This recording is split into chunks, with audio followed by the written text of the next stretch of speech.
anglo-saxon, Juan Rulfo, et pas d'auteur français, sinon tout à fait incidemment Flaubert et encore à propos de Capote. Alors,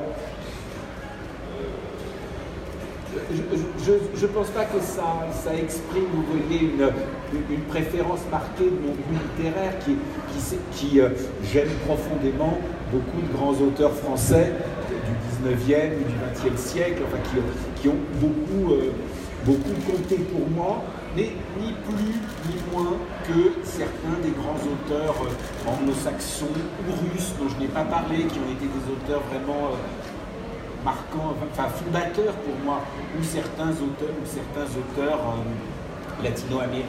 espagnols ou latino-américains.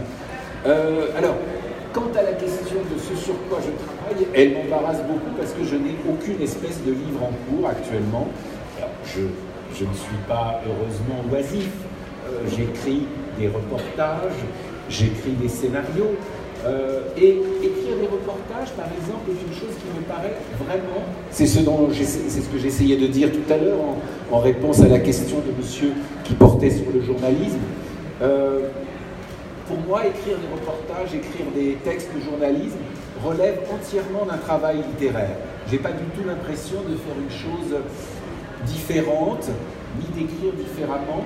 En revanche, je pourrais dire que, disons, écrire des reportages pour un auteur de non-fiction comme je suis, c'est un peu l'équivalent pour un auteur de fiction d'écrire des nouvelles. Voilà. Mais actuellement, je n'ai pas de roman ou de livre en cours. J'espère que ça va venir, mais je ne sais jamais dans ces cas-là d'où et comment ça peut venir. Tout de suite, ce n'est pas le cas. Je le regrette, parce que quand même, j'aime écrire un livre. Mais ce n'est pas le cas tout de suite, il faut attendre.